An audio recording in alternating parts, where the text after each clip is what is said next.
आज की इस वीडियो में हम आपको एक ऐसी बीवी का वाक़या सुनाने वाले हैं जो कई दिनों तक अपने शौहर की कब्र पर बैठकर रोती रही। फिर अचानक शौहर अपनी कब्र से बाहर निकला और फिर जो कुछ हुआ उसके बारे में जानकर यकीनन आपके भी रोंगटे खड़े हो जाएंगे।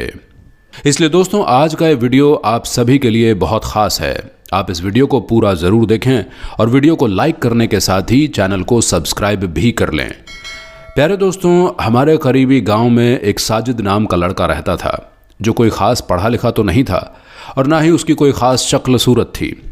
इस वजह से कहीं पर भी उसकी शादी नहीं हो रही थी। मगर उसकी एक खूबसूरत कज़न थी जिसका नाम ज़रीना था, जिससे वो दिल ही दिल में मोहब्बत करता था। एक दिन साजिद ने अपने घर वालों से कह दिया कि मैं अपनी इस कज़न के साथ शादी करना चाहता हूँ। इसलिए फिर साजिद के घर वालों ने इस बात पर जोर दिया तो ज़रीना ने हाँ कर दी और दोनों का निकाह हो गया और रुखसती भी हो गई। फिर जब ज़रीना साजिद के घर पहुंच गई और उसके साथ में रहने लगी, तब उसे पता चला कि यह लड़का तो वाकई में एक जाहिल इंसान है। ये देखकर वो सोच में पड़ गई कि इसकी ना तो कोई शक्ल सूरत अच्छी है और ना ही इसमें कोई अक्ल है। मेरी सारी ज़िंदगी इस जाहिल इंसान के साथ में कैसे गुजरेगी।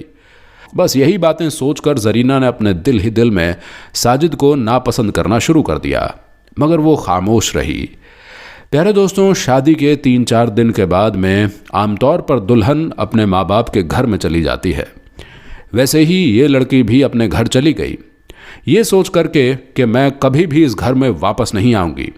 मगर उसके अपने माँ बाप के साथ में बात करने की हिम्मत नहीं हो रही थी, क्योंकि एक तो उनका करीब का रिश्ता था और दूसरा उसने खुद शादी के लिए हाँ भी की थी। तीसरे दिन साजिद अपनी बीवी को लेने ससुराल पहुंच गया और अपनी बीवी को साथ लेकर चल पड़ा। अब उन्हें एक गांव से दूसरे गांव में जाना था। रास्ते में बीवी ने शौहर से कहा कि मुझे बहुत ज़ोर से प्यास लगी है। करीब ही एक कुआं था। शौहर उस कुएं के पास गया और अपनी गठरी एक तरफ रख दी और फिर डोल के ज़रिए पानी बाहर निकालने लगा। ये देखकर शैतान ने बीवी के दिल में एक ऐसी बात डाल दी कि उसने जाकर पीछे से अपने शौहर को धक्का दे दिया, जिससे उसका शौहर कुएं में जाकर गिर गया। बीवी ने अपने दिल में सोचा कि अब ये यहाँ मर जाएगा और मेरा हमेशा हमेशा के लिए इससे पीछा छूट जाएगा। ऐसी ही बातें सोचती हुई वो वापस अपने माँ बाप के घर चली गई। उसने वहाँ जाकर औरतों वाले मकर करने शुरू कर दिए। वो रोती हुई अपने घर पहुँची। बाप ने बेटी को रोते हुए देखा तो पूछा, बेटी क्या हो गया? तो इस पर बेटी ने बताया कि मेरा शौहर मुझे एक जगह पर बिठाकर पता नहीं कहाँ चला गया। फिर काफ़ी देर इंतज़ार करने के बाद भी वो वापस नहीं आया। मैं वहाँ पर अकेली थी, मैं बहुत डर रही थी, इसलिए मैं घर वापस आ गई। बेटी की ये बातें सुनकर माँ बाप को भी बड़ा गुस्सा आया। वो भी कहने लगे, वो तो बड़ा बेवकूफ़ इंसान है, हमारी बेटी को वो इस तरह से कैसे लावारिस छोड़ सकता है। प्यारे दोस्तों, ये तो हुई इधर की बात। अब उधर की बात सुनिए। जब उसका शौहर पानी में गिरा तो उसने अपनी जान बचाने के लिए अपने हाथ पांव मारने शुरू कर दिए और उसका हाथ रस्सी पर जा पड़ा जिसके साथ डोल बंधा हुआ होता है। उसने उस रस्सी को मजबूती से पकड़ लिया और इस तरह से वो गिरने से बच गया। थोड़ी देर बाद उसने हिम्मत की और वो आहिस्ता आहिस्ता उस रस्सी के सहारे ऊपर चढ़ता हुआ कुएं से बाहर निकल आया। बाहर आकर उसने सोचा कि आखिर मेरी बीवी मेरे साथ में ऐसा कैसे कर सकती है, उसने मेरे साथ ऐसा क्यों किया होगा। मगर कोई बात नहीं, मैं दोबारा उसे लेने चला जाता हूँ, शायद वो बदल जाए। दोस्तों, वीडियो को लाइक करते रहें। बस यही बातें सोचकर वो दोबारा अपने ससुराल चला गया। जैसे ही वो ससुराल में घर में दाखिल हुआ तो लड़की के माँ बाप ने उसे बहुत खरी खोटी सुनाई। वो कहने लगे, तू ऐसा बेअक्ल इंसान है, हमारी बेटी को अकेला छोड़कर चला गया। तू तो बड़ा ही बेपरवाह इंसान है, हमारी बेटी को अगर कुछ हो जाता। तो इस तरह से उन्होंने जो भी कुछ कहा उसने खामोशी से सुना। फिर आखिर में सिर्फ इतना ही कहा कि मुझसे बहुत बड़ी गलती हो गई है, अब आगे से ऐसा नहीं होगा, आप अपनी लड़की को मेरे साथ भेज दीजिए। जब लड़की के माँ बाप ने देखा कि इस बात पर यह बहुत शर्मिंदा हो रहा है तो फिर उन्होंने अपनी बेटी से कहा कि बेटी कोई बात नहीं, अब तुम इसके साथ चली जाओ, अब ये ऐसा नहीं करेगा। अब उसकी बीवी फिर से उसके साथ तो चल पड़ी, लेकिन उसके दिल में एक बात बार बार आ रही थी। वो सोचने लगी कि अगर ये अनपढ़ है, ये बेअक्ल है, इसकी शक्ल अच्छी नहीं, मगर इसने मेरे माँ बाप के सामने मेरा ऐब तो छुपाया है। इसका दिल बहुत बड़ा है, अगर आज ये मेरे माँ बाप के सामने मेरी हरकतें खोल देता तो मैं अपने माँ बाप को मुंह दिखाने के काबिल नहीं रहती। बस इसी बात से बीवी के दिल में ऐसी मोहब्बत पैदा हुई कि वो अपने किए हुए पर बहुत ज़्यादा शर्मिंदा हुई। उसने सच्चे दिल से अपने शौहर को अपना भी लिया। शौहर ने देखा कि उसकी बीवी अपने किए पर बहुत शर्मिंदा है, उसमें वाकई काफ़ी दिनों बाद तब्दीली आ गई है, तो उसने फिर अपनी बीवी के सामने ये बात कभी भी दोबारा नहीं की। खैर, उसके बाद उन दोनों मियाँ बीवी में बेपनाह मोहब्बत ने जन्म ले लिया, और मोहब्बत भी ऐसी हुई कि अब तो दोनों एक दूसरे के बगैर सांस भी नहीं ले सकते थे। फिर ऐसे करते करते कब 5 साल का वक्त गुजर गया, दोनों को एहसास तक ना हुआ। बस अब दोनों की ज़िंदगी में अगर किसी बात की कमी थी तो वो थी औलाद की कमी। दोनों को नेक औलाद की ख्वाहिश थी, मगर हर मुमकिन कोशिश के बाद अल्लाह ने उनको औलाद से नहीं नवाजा था। फिर एक दिन अल्लाह ने उनकी ये दुआ भी सुन ली। वो दोनों मियाँ बीवी के लिए बेहद खुशी का दिन था जब बीवी को मालूम हुआ कि वो प्रेग्नेंट है। तो उस वक्त उसको ऐसा लगा कि जैसे उसकी ज़िंदगी मुकम्मल हो गई हो। मगर दोस्तों, अल्लाह को शायद कुछ और ही मंजूर था। 6 महीने के बाद एक हादसे में अचानक साजिद का इंतकाल हो गया। शौहर की अचानक मौत से बीवी को गहरा सदमा लगा। उसका रो रो कर बुरा हाल हो गया। उसकी तो पूरी दुनिया ही उजड़ चुकी थी।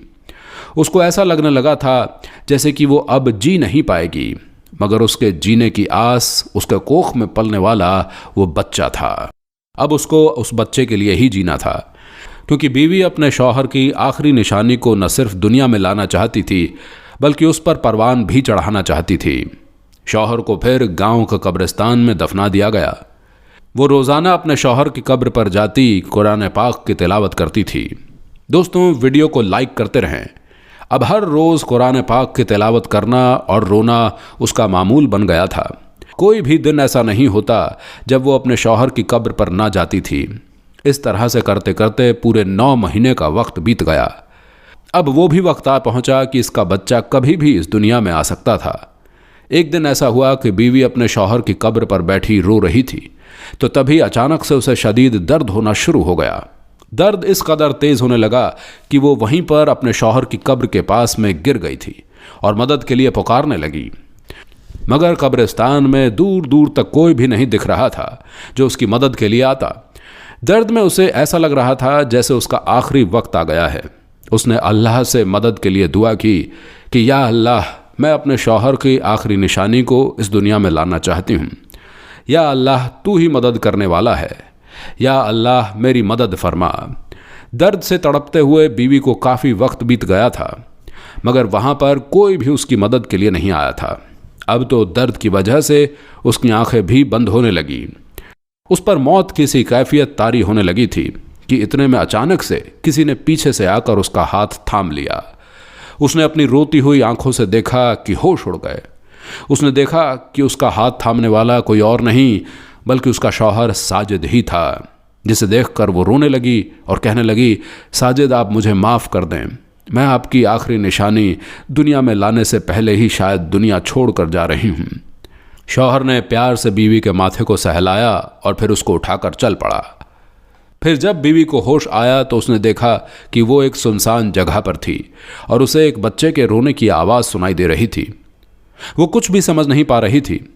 फिर उसने अपने शौहर को ज़ोर ज़ोर से पुकारा तो फिर एक औरत उसके पास आई और कहने लगी, मुबारक हो, अल्लाह ने आपको बेटे से नवाजा है। जरीना ने फ़ौरन पूछा कि मैं कहाँ पर हूँ, तो उस औरत ने बताया कि तुम बहुत बुरी हालत में थी, तुम्हें मेरे पास एक शख्स छोड़ कर गया। मैं इस गांव में दाई का काम करती हूँ। ठीक वक्त पर तुम यहाँ आ गई, वरना तुम्हारी और तुम्हारे इस बच्चे की जान भी जा सकती थी। जरीना ने पूछा कि वो शख्स कौन था, तो उस औरत ने कहा कि उसने मुझे कुछ नहीं बताया, बल्कि उसने अपना चेहरा एक चादर से छुपा रखा था। तुम्हें मेरे हवाले करके पता नहीं वो शख्स कहाँ चला गया। प्यारे दोस्तों, वो अजनबी शख्स कौन था? वो उसका शौहर था या फिर कोई और था? जरीना आज तक इस बात को समझ नहीं पाई, लेकिन वो जो भी था वो अल्लाह की तरफ से एक गैबी मदद थी। उसने अपने बेटे को देखा और फिर सीने से लगाकर फूट फूट कर रोने लगी और अल्लाह का शुक्र अदा करने लगी। फिर आज सालों बीत गए हैं, मगर जरीना ने अपने शौहर की कब्र पर जाना नहीं छोड़ा। जरीना आज तक अपने शौहर को भुला नहीं पाई है। वो खुश है कि उसके शौहर की आखिरी निशानी उसका बेटा आज उसके साथ में है। आपकी इस वीडियो के बारे में क्या राय है, कमेंट करके अपनी राय का इजहार ज़रूर कीजिएगा। हम मिलते हैं फिर एक और किसी कीमती वीडियो के साथ, तब तक के लिए अल्लाह हाफ़िज़।